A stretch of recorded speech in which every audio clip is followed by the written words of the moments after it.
अब यहाँ पे पॉइंट नोट करने वाला है कि मुझे सबसे पहले टॉप पे क्या डिस्प्ले करवाना है। मुझे हेडर चाहिए जिसमें मैं मल्टीपल बटन्स को डिस्प्ले करवा सकूं। तो मेरे पास ऑलरेडी इसका कोड है, तो मैं इसका कोड ऐड करवा लेता हूं। मैं इसे रन करके एक दफ़ा टेस्ट कर लूं कि ये किस तरह से डिस्प्ले होगा।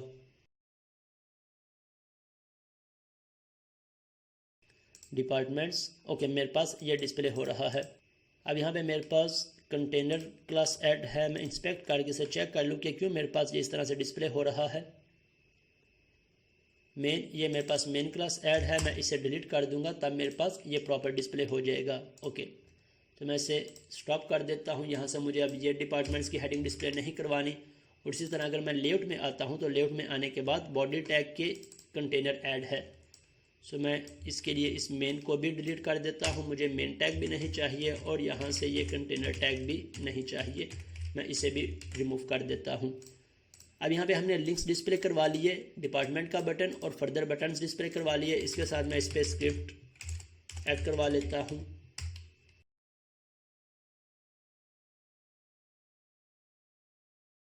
इसके बाद मुझे यहाँ पे फंक्शंस क्रिएट करना है।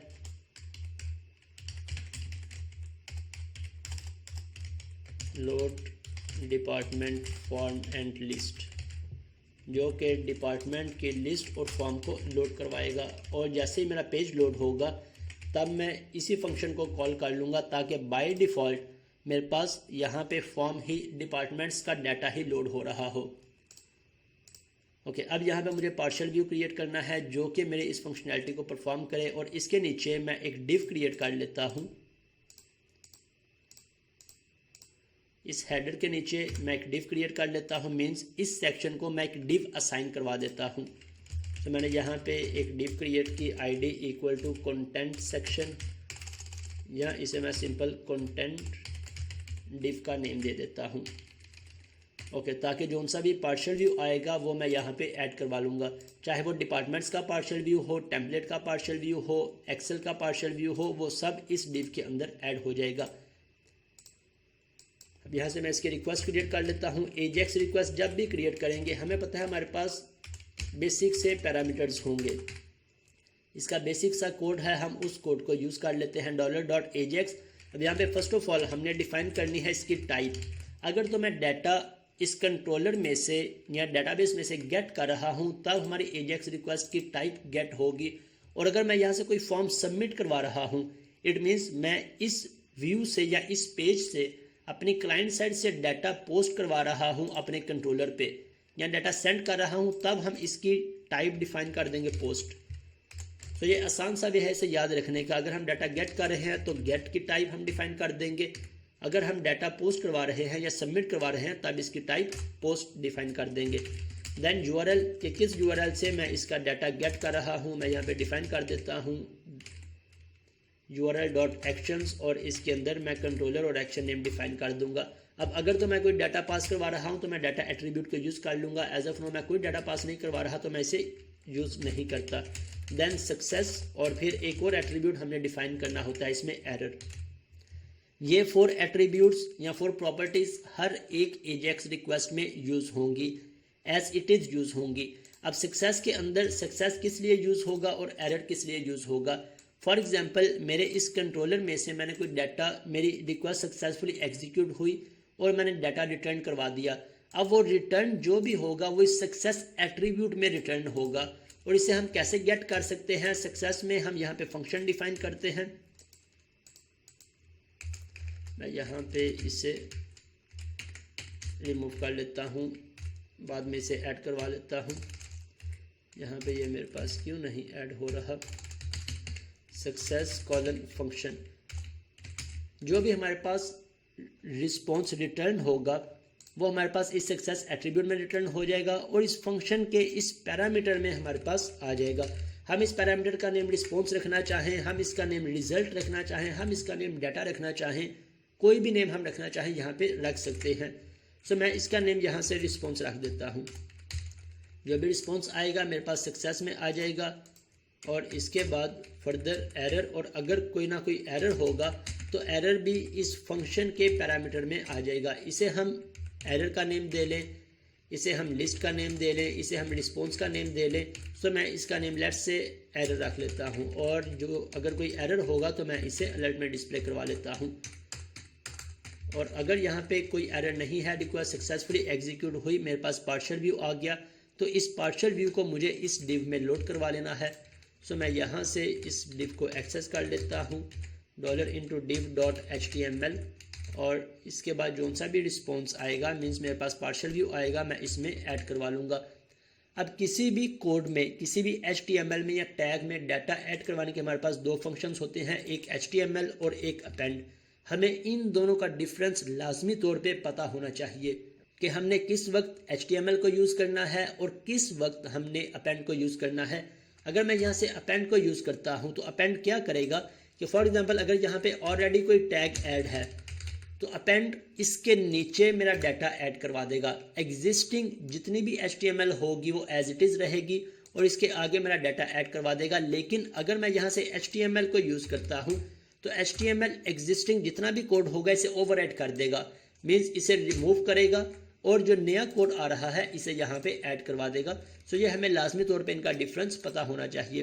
अब मैं यहाँ पे आके इसका एक्शन क्रिएट कर लेता हूँ, http get then I action result get department form and list, और ये मेरे पास रिटर्न क्या होगा, मुझे अब यहाँ से क्या रिटर्न करवाना है, मुझे यहाँ से पार्शियल व्यू रिटर्न करवाना है। सो मैं इसे पार्शियल व्यू रिटर्न करवा देता हूँ। अब पार्शियल व्यू जब मैं रिटर्न करवा रहा हूँ तो हमारे पास इसके रिटर्न टाइप डिफाइन करने के दो वेज हैं, या मैं यहाँ से पार्शियल व्यू रिजल्ट को रिटर्न करवा दूँ या फिर मैं इसे आई एक्शन रिजल्ट ही रहने दूँ। अगर मैं इसकी partial view return type set कर देता हूँ पार्शियल व्यू रिजल्ट, तब मैं इस एक्शन से पर्टिकुलर पार्शियल व्यू को ही मीन सिर्फ इस टाइप का रिजल्ट ही रिटर्न करवा सकता हूँ। लेकिन अगर मैं आई एक्शन रिजल्ट डिफाइन करता हूँ जो कि एक जेनेरिक डाटा टाइप है, और आई एक्शन रिजल्ट क्या करेगी कि हम जिस तरह का भी डाटा लोड करवाएंगे, जिस तरह का भी डाटा रिटर्न करवाएंगे, रन टाइम पे इसे डाटा टाइप असाइन कर देगी। सो कभी भी इस कॉन्सेप्ट में आपने कंफ्यूज नहीं होना कि मैं इसके रिटर्न टाइप पार्शियल व्यू रखूं या इसके रिटर्न टाइप आई एक्शन रिजल्ट रखूं। हम हर एक एक्शन में आई एक्शन रिजल्ट को ही यूज़ कर सकते हैं, हमारे लिए कोई भी रिस्ट्रिक्शन नहीं है, सिर्फ हमें ये कॉन्सेप्ट क्लियर होना चाहिए। ओके, इसके साथ मैं पार्शियल व्यू को अटैच करवा लेता हूँ ऐड व्यू, और अब यहाँ से आने के बाद मुझे लेआउट पेज ऐड नहीं करना बल्कि क्रिएट अ पार्शियल व्यू, और मैं इसे ऐड करवा देता हूँ। ओके, मेरा पार्शियल व्यू आ गया। अब इस पार्शियल व्यू में मैं क्या डिस्प्ले करवाना चाहता हूँ, मैं यहाँ पे फॉर्म डिस्प्ले करवाना चाहता हूँ और इसके बाद इसके नीचे लिस्ट डिस्प्ले करवाना चाहता हूँ। सो मैं इनका कोड ऐड करवा लेता हूँ, मीन्स इसके नीचे मैं टेबल को ऐड करवाना चाहता हूँ।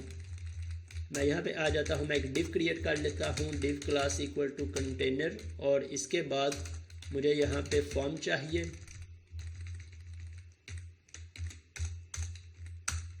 और फॉर्म के बाद मुझे यहाँ पे टेबल चाहिए जो मैं इसमें डाटा लोड करवा सकूँ। अब मैं पहले टेबल को ऐड करवा लूँ, फिर इसके बाद मैं इसके फॉर्म को ऐड करवा लेता हूँ।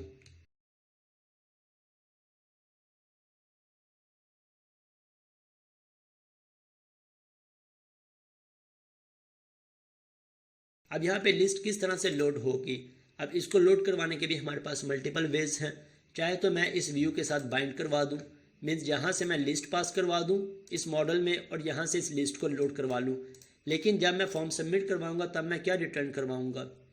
सो हम इस पूरे सिनेरियो को पहले ऑब्जर्व करेंगे कि हमारे पास क्या क्या पॉसिबिलिटीज़ हैं, क्या हम यहाँ पे इम्प्लीमेंट कर सकते हैं। अब मैं यहाँ पे लिस्ट को एजेक्स रिक्वेस्ट के थ्रू गेट करूँगा और इस फॉर्म को बाइंड करवा देता हूँ यहाँ पे मॉडल के साथ। ये मेरे पास एक पॉसिबिलिटी है। क्या पॉसिबिलिटी है कि मेरे पास मैं इस लिस्ट को, जो मेरे पास डाटा आ रहा है, यहाँ पे एक एजेक्स रिक्वेस्ट क्रिएट कर लूँ और इस एजेक्स रिक्वेस्ट के थ्रू इस लिस्ट को बाइंड करवा दूँ, और जब यूज़र फॉर्म सबमिट करवाएगा तो सबमिट को एक मॉडल क्रिएट कर लूँ और उस मॉडल के साथ बाइंड करवा लूँ। ये मेरे पास एक पॉसिबिलिटी है। सेकेंड पॉसिबिलिटी कि मैं इस लिस्ट को यहाँ पे मॉडल के थ्रू एक्सेस कर लूँ, मीन्स यहाँ से डायरेक्ट जैसे ये पार्शियल व्यू लोड होगा तो मैं यहाँ से इसकी लिस्ट को पास करवा दूँ। मैं इसे कमेंट कर लेता हूँ, लिस्ट को पास करवा दूँ और आसानी के साथ यहाँ पे फॉर ईच को यूज़ करते हुए लिस्ट को डिस्प्ले करवा लूँ, जो हम अपने रेगुलर प्रोजेक्ट्स के अंदर यूज़ करते हैं वे। और फिर इस फॉर्म को मैं एजेक्स के थ्रू सेंड करवा दूँ या एजेक्स के थ्रू गेट करवा लूँ। सो हमें जो सा भी आसान लगता है हम उस वे को यूज़ कर सकते हैं।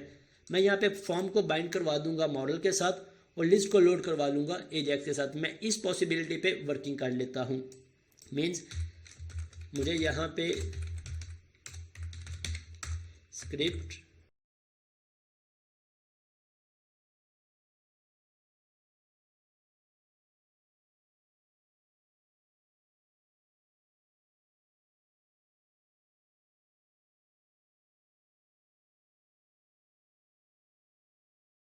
अब इसका मैं एक्शन क्रिएट कर लेता हूँ।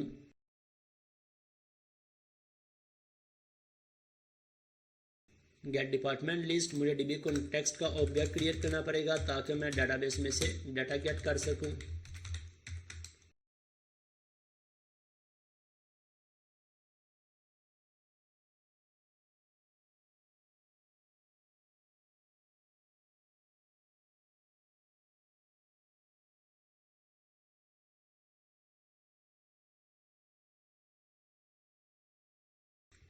और यहाँ पे आने के बाद वह list context dot departments dot to list जितना भी डाटा होगा डाटाबेस में से हम इसमें गेट कर लेंगे और इससे अब रिटर्न क्या करवाएंगे, जेसन रिस्पॉन्स। जेसन रिटर्न करवा दें। हम इसकी डाटा टाइप हम इसकी data type Jason result set कर लें या आई एक्शन रिजल्ट सेट कर लें। अब जेसन रिस्पॉन्स में हमने बात की थी कि हमने यहाँ पे एक मॉडल क्रिएट किया जेसन रिस्पॉन्स के नेम से कि जब भी जेसन रिस्पॉन्स रिटर्न होगा तो हम इस मॉडल को ही रिटर्न करवाएंगे ताकि जितनी भी कॉमन प्रॉपर्टीज़ हैं इस मॉडल के अंदर ऐड हो जाए। सो मैं यहाँ से जेसन रिस्पॉन्स का मॉडल ऐड करवा लेता हूँ, जेसन रिस्पॉन्स, और इसे वैल्यूज़ असाइन करवा देता हूँ। अब इस सक्सेस क्या है मेरे पास, इस सक्सेस ट्रू। इसके बाद मैसेज, अगर तो कोई मैसेज है, कोई मैसेज नहीं है, जब हम डाटा सेव करेंगे अपडेट करेंगे तब हमारे पास इसका मैसेज होगा, मैसेज ऐड करवा देंगे। एरर लिस्ट भी हमारे पास कोई नहीं है, डाटा, अब डाटा है हमारे पास तो मैं यहाँ पे डाटा ऐड करवा लेता हूँ।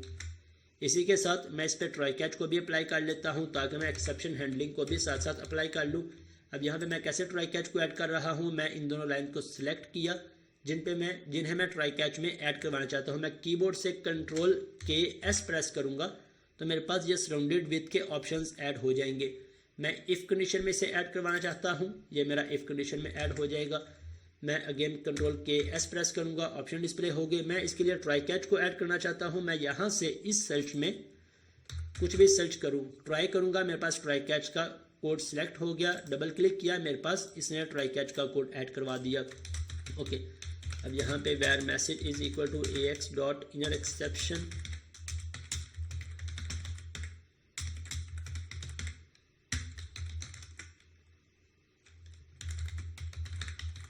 और अब मुझे यहाँ से जेसन रिस्पॉन्स, और अब जेसन रिस्पॉन्स में इस सक्सेस फॉल्स, और इसके बाद मैसेज जो सा मेरे पास मैसेज है, ये मैसेज मैंने इसे पास करवा दिया। ओके, यहाँ पे मैं एक ब्रेक पॉइंट भी लगा लेता हूँ। गेट डिपार्टमेंट्स, यहाँ पे आने के बाद ये मेरे पास पार्शियल व्यू है। अब यहाँ पे मुझे फर्स्ट पे कौन सा पैरामीटर पास करवाना है, सेकंड कौन सा पैरामीटर पास करवाना है। अगर तो हमें ये याद है वेल एंड गुड, अगर हमें नहीं याद हम सिंपल इसमें कोमा प्रेस करेंगे तो हमारे पैरामीटर्स डिस्प्ले हो जाएंगे। फर्स्ट पे मुझे एक्शन पास करवाना है, देन कंट्रोलर पास करवाना है। तो फर्स्ट पे मैंने एक्शन नेम को पेस्ट कर लिया और इसके बाद कंट्रोलर, डिपार्टमेंट्स का कंट्रोलर। अब यहाँ पे जो डाटा मेरे पास आएगा, डाटा किस फॉर्म में आएगा, मैं सिंपल इसे console.log और यहाँ पे लॉग करवा लेता हूँ ताकि मुझे पता चल जाए मेरे पास डाटा आ रहा है या नहीं आ रहा।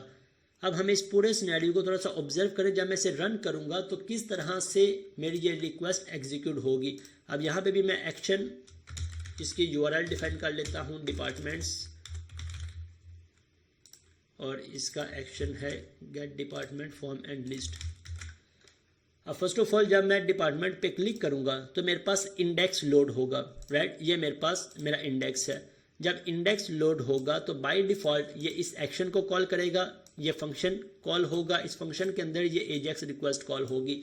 एजेक्स रिक्वेस्ट क्या करेगी कि डिपार्टमेंट फॉर्म और लिस्ट का पार्शियल व्यू गेट करेगी और यहाँ पे लोड करवा देगी। अब इस पार्शियल व्यू के अंदर हमने फर्दर क्या डिफाइन किया है, जब मेरा ये पार्शियल व्यू लोड होगा तब यहाँ पे मेरे पास मेरा ये फंक्शन कॉल होगा और इस फंक्शन में मैं लिस्ट को डेटाबेस में से गेट कर रहा हूँ और लिस्ट को डिस्प्ले करवा रहा हूँ। स्टार्टिंग पे आपको थोड़ा सा कॉम्प्लेक्स सिनेरियो लगेगा, लेकिन जब आप इसके यूज़ केसेस ड्रा करेंगे या इसे प्रॉपर इम्प्लीमेंट करेंगे, एक दफ़ा दो दफ़ा इसकी प्रैक्टिस करेंगे, तब आपको ये बहुत आसान सिनेरियो लगेगा। जब मैं लोड डाटा पे क्लिक करूँगा, बाय डिफ़ॉल्ट जब मेरा ये पेज लोड होगा तब ये इंडेक्स पेज कॉल होगा। इंडेक्स पेज के अंदर मेरा ये पार्शियल व्यू रिटर्न हो जाएगा। अब जब पार्शियल व्यू लोड होगा तो पार्शियल व्यू में मेरे पास लिस्ट है और मेरे पास फॉर्म है। सो पार्शियल व्यू के अंदर मेरा लिस्ट का एक्शन कॉल होगा और लिस्ट मेरी यहाँ से लोड हो जाएगी। अब क्योंकि डेटाबेस में मेरे पास कोई भी लिस्ट नहीं है, सो मैं यहाँ से डमी डाटा इसमें ऐड करवा लेता हूँ।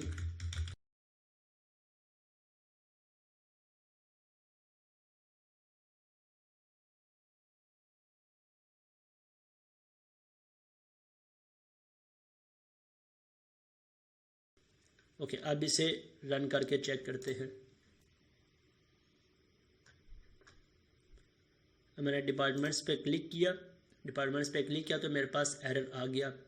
एरर क्या आया है? Unable to resolve service of type EF code DB context. मेरे पास एरर किस चीज़ का आया है? इस एरर को अपने पास नोट कर ले। लाजमी तौर पे आपको इसका सोल्यूशन पता होना चाहिए। सोल्यूशन क्या है कि मुझे यहाँ से ये तो पता लग रहा है कि EF कोड DB कॉन्टेक्स्ट का कोई एरर है। मीन्स इस कंट्रोलर में जैसे ही मेरा ये कंट्रोलर कॉल हुआ तो यहाँ पे मैंने EF कोड DB कॉन्टेक्स्ट को यूज़ किया था। EF कोड DB कॉन्टेक्स्ट का ऑब्जेक्ट इनिशियलाइज करवाया था। अब यहाँ पे मैंने इसका ऑब्जेक्ट तो इंजेक्ट कर दिया, लेकिन मैंने इसकी सर्विस को रजिस्टर नहीं करवाया startup.cs में। सो ये इसकी प्रॉब्लम आ रही है। सो मैं यहाँ पे आने के बाद services.add DB इसे रजिस्टर करवा लेता हूँ और अब मेरे पास इसका एरर नहीं आएगा। EF कोड DB कॉन्टेक्स्ट और अब यहाँ से Ctrl+Shift+B मेरा प्रोजेक्ट रीबिल्ड हो जाए, फिर इसे हम रन करते हैं। ओके, डिपार्टमेंट्स पे क्लिक किया। अब मेरे पास मेरा ब्रेक पॉइंट हिट हो गया। यहाँ से मेरे पास लिस्ट और इसके बाद जेसन रिस्पॉन्स, मैं इसे कंटिन्यू कर देता हूँ तो अब मेरे पास जेसन रिस्पॉन्स रिटर्न हो गया। मैं राइट क्लिक करके इंस्पेक्ट में आ जाता हूँ और कंसोल में चेक कर लेता हूँ कि मेरा रिस्पॉन्स डिस्प्ले हो रहा है या नहीं। अब हमारे पास एक एरर आ रहा है। एरर किस चीज़ का है इसे हम बाद में फिक्स कर लेंगे। अब मैं ऑब्जेक्ट में आ जाता हूँ, ऑब्जेक्ट, और यहाँ पे मेरे पास data, error list, is success और मैसेज। अब मेरे पास डाटा किस में आ रहा है? इस डाटा एट्रीब्यूट में, और इसके अंदर मेरे पास मल्टीपल ऑब्जेक्ट्स आ गए। First object, second object, third object, IT, CS और networking. Okay, it means data हमारे पास आ रहा है, हमने इस फॉर्म में लोड करवा लेना है। मैं यहाँ से इसे स्टॉप कर देता हूँ और यहाँ पे आने के बाद सबसे पहले इसे मैं कंट्रोलर फ्लूट का नेम दे देता हूँ और इसके बाद इस टेबल में बूटस्ट्रैप की क्लासेस को ऐड करवा लेता हूँ। टेबल डैश बॉर्डर,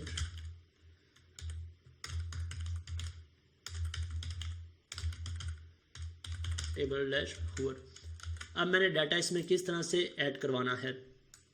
अगर तो मेरे पास सिंगल ऑब्जेक्ट है, इसका वे डिफरेंट है। मल्टीपल ऑब्जेक्ट्स हैं तो इसका वे डिफरेंट है। सबसे पहले मैं यहाँ पे response not equal to undefined,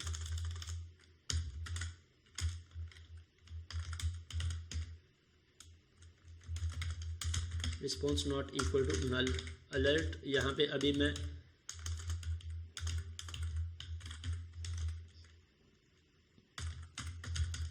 simple इसे एरर डिस्प्ले करवा लेता हूँ। अब इसके बाद रिस्पॉन्स डॉट, अब हमने कौन कौन से पैरामीटर्स रिटर्न करवाए थे यहाँ से, इज सक्सेस और डाटा। मैं इसे चेक कर लेता हूँ। डॉट इज सक्सेस, अगर तो इज सक्सेस है तब क्या करो, एल्स क्या करो। अगर तो इज सक्सेस है तो हम इसका डाटा रीड करेंगे और फिर इस डाटा को लोड करवा देंगे इस डिव में। और अगर इज सक्सेस फॉल्स है तो हम यहाँ पे अलर्ट में इसका मैसेज डिस्प्ले करवा देंगे। मैं एज ऑफ नाउ इसमें एरर को ही डिस्प्ले करवा लेता हूँ। अब अगर सक्सेस ट्रू है देन रिस्पॉन्स डॉट डाटा। अब यहाँ पे मेरे पास लिस्ट में मेरी कंप्लीट लिस्ट आ जाएगी। मैं वन बाय वन इसे रीड कर लेता हूँ। रीड किस तरह से करूँगा, इस पर फॉर ईच लूप का यूज़ करके। हम यहाँ पे for each loop jQuery $.each इस लूप को यूज़ कर लें अगर हमें आसान लगती है, अदरवाइज़ हम सिंपल फॉर लूप को ही यूज़ कर लें। हमें यहाँ से लिस्ट डॉट लेंथ अब मैं किस तरह से इसमें डाटा ऐड करवाऊंगा, मुझे यहाँ पे रो जनरेट करवानी है, रो जनरेट करवानी है ताकि इस रो के अंदर मल्टीपल रोज का कोड ऐड होता जाए। टीआर ये मेरे पास इस तरह से रो जनरेट हो और फिर टीडी इसके अंदर डाटा ऐड होता जाए। सो मैं इसका कोड ऐड करवा लेता हूँ टीआर और फिर इसके अंदर फर्दर यहाँ से ये मैंने क्लोज कर दी। अब यहाँ पे अगर मैं टीआर को ऐड करता हूँ या मल्टीपल हमने स्ट्रिंग्स को ऐड करना है, टैग्स को एज अ स्ट्रिंग यहाँ पे ऐड करना है, तो अगर मैं यहाँ पे सिंगल कोड या डबल कोड्स में jQuery का कोड लिखूंगा तो मेरे लिए बहुत कॉम्प्लेक्स हो जाएगा इस कोड को मैनेज करना, क्योंकि जब भी हम स्ट्रिंग को कंकैटिनेट करवाएंगे तो हमें यहाँ से प्लस को ऐड करना पड़ेगा, हर लाइन पे प्लस को या डबल स्ट्रिंग्स को किस तरह से यूज़ करना है, डायनामिक वैल्यूज़ को किस तरह से यूज़ करना है। सो मैं कभी भी इसे रिकमेंड नहीं करता, इसकी बजाय आप टिल्ला साइन को यूज़ करें जो हमारे पास कीबोर्ड में 1 लिखा आ रहा होता है, क्यू से ऊपर हमारे पास 1 है और 1 के लेफ्ट साइड पे मेरे पास ये साइन होता है जिसे हम टिल्ला साइन या टिल्ट साइन का नेम देते हैं। सो अब इसके अंदर मैं कुछ भी लिखूंगा तो तब मुझे इस बात की फिक्र नहीं करनी पड़ेगी कि मुझे स्ट्रिंग्स को कंकैटिनेट करवाने के लिए प्लस को यूज़ करना है या डबल कोड्स या सिंगल कोड्स को यूज़ करना है। इसी तरह मैं इसे नेक्स्ट लाइन पे भी यूज़ करूं तो अब भी मुझे कोई भी प्लस ऑपरेटर यूज़ करने की ज़रूरत नहीं पड़ेगी। अब फर्स्ट ऑफ ऑल मुझे यहाँ पे टीआर रो ऐड करवा ली और इसके बाद मुझे टेबल डाटा ऐड करवाना है। Table data, first table data department ID, then department name,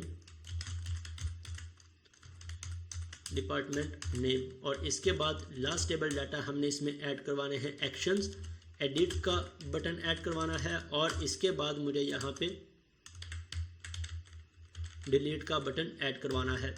first of all अब मैंने इसमें डायनामिक वैल्यू कैसे ऐड करवानी है, जब भी हम इस साइन को यूज़ करेंगे तो कोई भी डायनामिक वैल्यू यूज़ करनी होगी हम डॉलर और कर्ली ब्रेसेस को यूज़ करके इसमें डिस्प्ले करवा सकते हैं। List of I dot D I D, इसी तरह फर्दर मुझे यहाँ पे नेम डिस्प्ले करवाना है, then list of I dot name. एक बात का लाजमी तौर पे यहाँ पे हमने क्या रखना है कि जब भी जेसन रिस्पॉन्स में हम डाटा गेट करें या पोस्ट करें, फर्स्ट एलिमेंट या फर्स्ट लेटर हमेशा स्मॉल होगा, मीन्स हम हमेशा कैमल केसिंग को ही फॉलो करेंगे, अदरवाइज हमारा डाटा बाइंड नहीं होगा। बिगनिंग पे बहुत से स्टूडेंट्स या बहुत से डेवलपर्स ये मिस्टेक करते हैं, सो इस बात को लाजमी तौर पे हमने याद रखना है। अब इसमें आने के बाद मैं इस पे ए टैग को यूज़ कर लूँ या मैं इसमें बटन्स क्रिएट करना चाहूँ, बटन्स को क्रिएट कर लूँ। बटन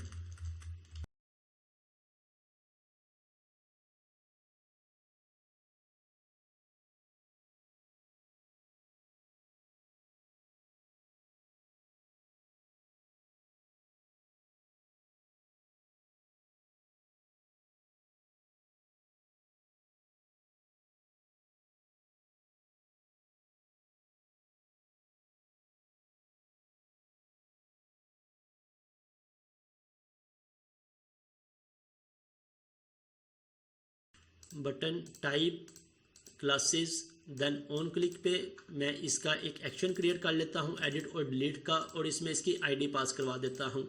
देन इसके लिए मैं फ़ॉन्ट ऑसम की क्लासेस को यूज़ कर रहा हूँ, फ़ॉन्ट ऑसम आइकन्स, एडिट का आइकन और ट्रैश का आइकन यूज़ कर रहा हूँ। ओके, अब इन एक्शंस को टेस्ट कर लेते हैं। मैं यहाँ पे एडिट और डिलीट का एक्शंस भी क्रिएट कर लेता हूँ। एडिट कि जैसे यूज़र एडिट पे क्लिक करेगा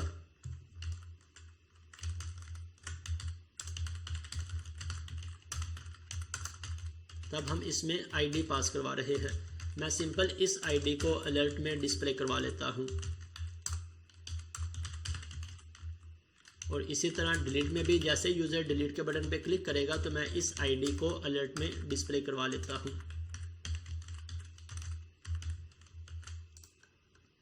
ओके, हमने डी आई डी ऐड करवा ली, डी नेम ऐड करवा लिया, बटन्स को ऐड करवा लिया। अब हम इसे टेस्ट कर लेते हैं कि मेरे पास ये डिस्प्ले हो रहा है या नहीं हो रहा।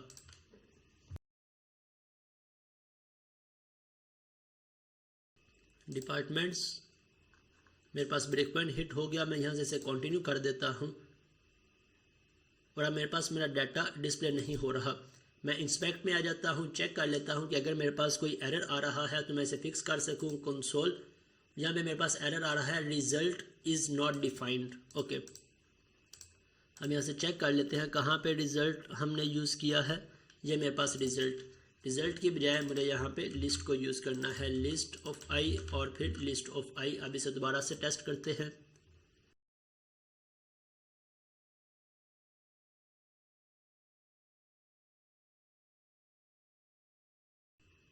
ओके, अभी भी मेरे पास डाटा नहीं आया। मैं इसे फिर से चेक कर लेता हूँ, इंस्पेक्ट कंसोल। अब मेरे पास कोई एरर नहीं है। अब मेरे पास डाटा यहाँ पे क्यों डिस्प्ले नहीं हुआ? क्योंकि मैंने यहाँ पे रो में ऐड तो किया है, लेकिन इस रो को असाइन नहीं किया या इस रो को ऐड नहीं किया इस डिव में। सो मैं इस डिव को यूज़ कर लेता हूँ, $div .html और फिर रो। अब हम इसे चेक करते हैं। अब होप्स हो कि मेरा रिकॉर्ड्स इस टेबल में डिस्प्ले हो जाएगा।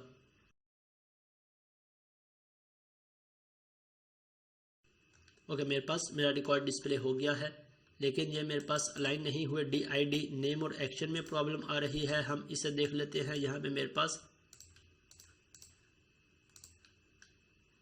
फर्स्ट पे TR, first TD, second TD और फिर थर्ड TD। यहाँ पे मेरे पास बिल्कुल ठीक आ रहा है, लेकिन यहाँ से हेडिंग किस चीज़ की प्रॉब्लम आ रही है? स्टाइलिंग में। ये मेरे पास एक रो ऐड करेगा, देन फर्स्ट TD। ये मेरे पास, मैंने TD को क्लोज नहीं किया, मैं इसे क्लोज कर लूँगा। तो अब मेरा ये प्रॉब्लम, अब मेरा ये इशू फिक्स हो जाएगा।